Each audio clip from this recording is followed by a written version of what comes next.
Bem-vindos a mais uma edição do programa Relações Internacionais em Pauta.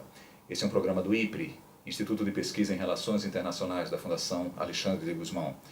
E hoje nós temos a alegria e a honra de receber o embaixador Fernando Igreja, chefe do cerimonial do Ministério das Relações Exteriores e chefe do cerimonial da República. Fernando, muito obrigado pela gentileza da sua presença, da sua participação.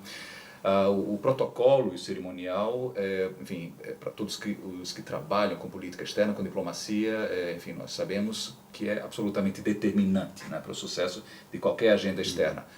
Mas essa é uma área muito pouco conhecida do estudante mesmo em relações internacionais, né? Então eu queria que você pudesse um pouco falar qual a importância do cerimonial, do protocolo para a política externa. Perfeito.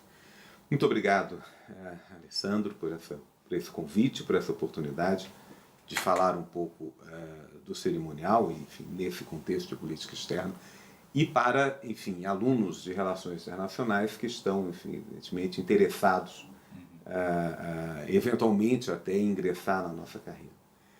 Eu acho que a importância do cerimonial pode-se começar, eu começaria recordando a tese do nosso colega embaixador Manuel Inocêncio, que tem uma tese defendida no curso de altos estudos do Instituto Rio Branco, que se chama Cerimonial Rosto da Diplomacia. Acho que o título da tese do Manuel diz muita coisa, e eu acho que pelo título da tese a gente pode chegar ao que é a importância do cerimonial dentro da política externa. Efetivamente, o cerimonial é o ponto de contato entre os Estados, é a maneira como os países se encontram, são as regras que estabelecem o encontro entre os países, regras de civilidade, regras, enfim, de convivência, regras de organização, enfim, de determinados eventos envolvendo duas soberanias diferentes. Acho que então a grande importância do cerimonial para a política externa é ser esse instrumento que a diplomacia dispõe para colocar em prática, para colocar em ação as suas diretrizes, usando uma linguagem que é uma linguagem internacional, que é uma linguagem comum a duas soberanias, e que servirá então não só para estabelecer os limites, estabelecer a maneira de que essa ação de política externa vai ser implementada, e ao mesmo tempo que ela defende, que ela deixa claro a soberania do Estado. Então acho que o cerimonial tem essa função de organizar as relações, organizar os sistemas, enfim, do encontro de duas soberanias autônomas. Perfeito. Enfim, tentando aprofundar um pouco mais, então quais seriam as funções específicas do cerimonial? O cerimonial, tal como está estruturado dentro do Ministério das Relações Exteriores, ele tem três unidades.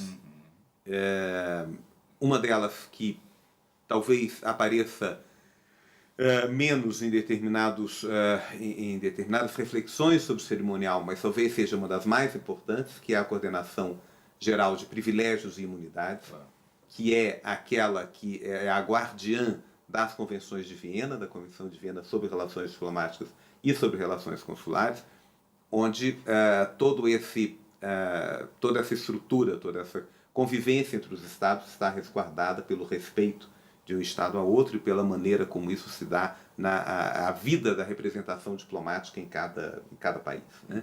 Depois nós temos a Coordenação Geral de Protocolo, que é talvez a guardiã das normas gerais de protocolo. Há um decreto de 1971 que estabelece as normas gerais do cerimonial público brasileiro, que estabelece a ordem geral de precedência, e a Coordenação Geral de Protocolo é a guardiã das cerimônias, daquilo que está estabelecido por esse decreto. Por exemplo, a posse da senhora do presidente da República, a visita de um chefe de Estado estrangeiro, um funeral de Estado, tudo isso é regulamentado pelo decreto e compete à CGPL, ser a guardiã e fazer observar isso. E, finalmente, o que nós chamamos a subchefia do cerimonial, cujo nome antigo talvez demonstrasse melhor o que faz, que antigamente se chamava Divisão de Visitas. Isso, a DIV. A divisão de visitas é encarregada da organização das visitas dos chefes de Estado e de governo estrangeiros ao Brasil e dos chanceleres estrangeiros ao Brasil e da visita do presidente da República e do vice-presidente da República ao exterior. Se você me permite, eu acho que isso, a função da DIV também deixa muito claro o que é o cerimonial. Você mencionou no início que, além de chefe cerimonial do Itamaraty, essa função se confunde com a função de chefe do cerimonial do Estado brasileiro. E na DIV isso fica evidente.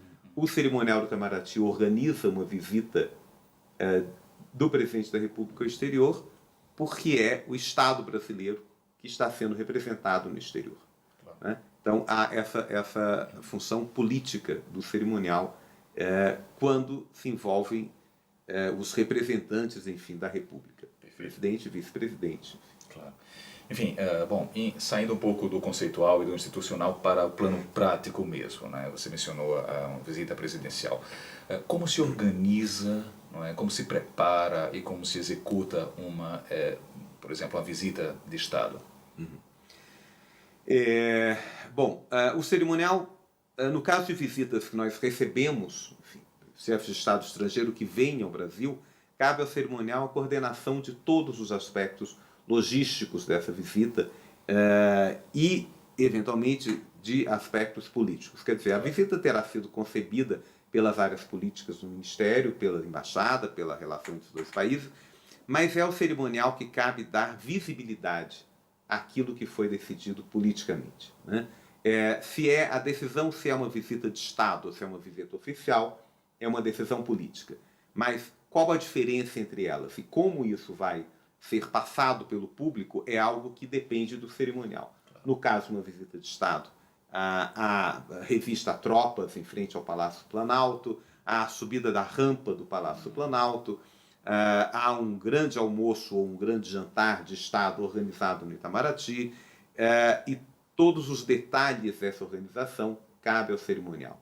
Organizar um almoço, um jantar de Estado no Itamaraty, desde a elaboração da lista de convidados, isso passa pelo crivo do cerimonial, para que se garantam que as mais altas autoridades constituídas estejam convidadas, mas não somente, né? Enfim, empresários, representantes da sociedade civil, enfim, tudo aquilo que expresse a relação bilateral entre os dois países. Então, a organização vai desde esse fator, enfim, um pouco mais político, talvez, até as coisas logísticas menores, a hospedagem, o aluguel dos carros, a formação dos cortejos, enfim, a designação dos acompanhantes para cada evento em que vá o chefe de Estado.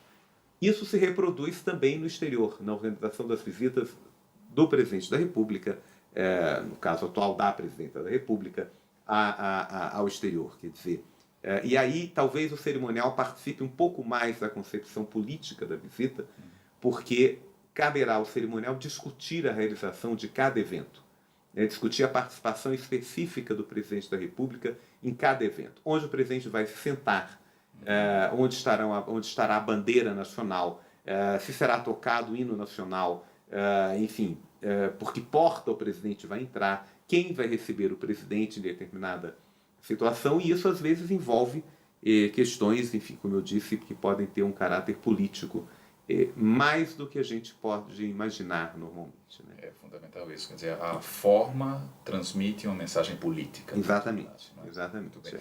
Bom, com tanta experiência, de tantas décadas, não é? E de tensões, de bastidores, não é? Certamente há muitas histórias curiosas, não é? Que os funcionários do cerimonial conhecem, em alguns casos talvez até pitorescos. Talvez você pudesse mencionar algum acontecimento ou algum detalhe na organização, né, que felizmente terá passado despercebido para o grande público, mas para a equipe do cerimonial isso talvez tivesse gerado uma grande tensão. Há algum caso pitoresco, curioso que pudesse compartilhar? Enfim, evidentemente que há sempre, enfim, situações que no momento são vividas com grande tensão. Sem dúvida. Né? e que depois, enfim, se tornam pitorescas ou curiosas. Houve uma visita aqui ao Brasil de um chefe de Estado estrangeiro, em que havia uma discussão, por exemplo, do momento do discurso durante o almoço oficial. Por razões de transmissão, enfim, pela imprensa, a prática brasileira vinha sendo até então de que o discurso acontecia às vezes ao final do almoço. Okay. E nesse caso específico era necessário que se fizesse no início por razões, enfim, de imprensa do país estrangeiro. Okay. E houve um momento, enfim, e isso ficou, não houve uma decisão e ficou um pouco pendente até o final. Na verdade, prevaleceria a norma brasileira, já que estávamos no Brasil como anfitriões, enfim. Mas o chefe de Estado estrangeiro, no último momento, recusava-se a entrar na sala de almoço se não houvesse uma decisão de que o discurso fosse realizado no início. Então, isso no momento causou, evidentemente, um constrangimento, mas a coisa terminou se resolvendo, se fez o discurso antes do início, mas enfim, haverá certamente outras situações mais engraçadas, enfim.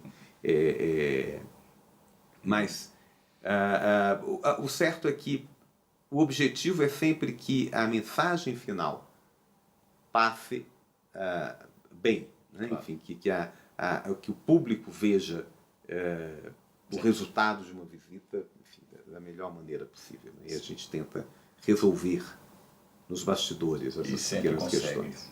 Fernando, quase sempre. Fernando, mais uma vez, muito obrigado, parabéns pelo seu trabalho, transmita, enfim, os parabéns para toda a sua equipe. Nós aqui no Itamaraty admiramos muito o trabalho do cerimonial. E com isso nós terminamos a edição de hoje do Relações Internacionais em Pauta. Muito obrigado a você que nos acompanha. Até a próxima.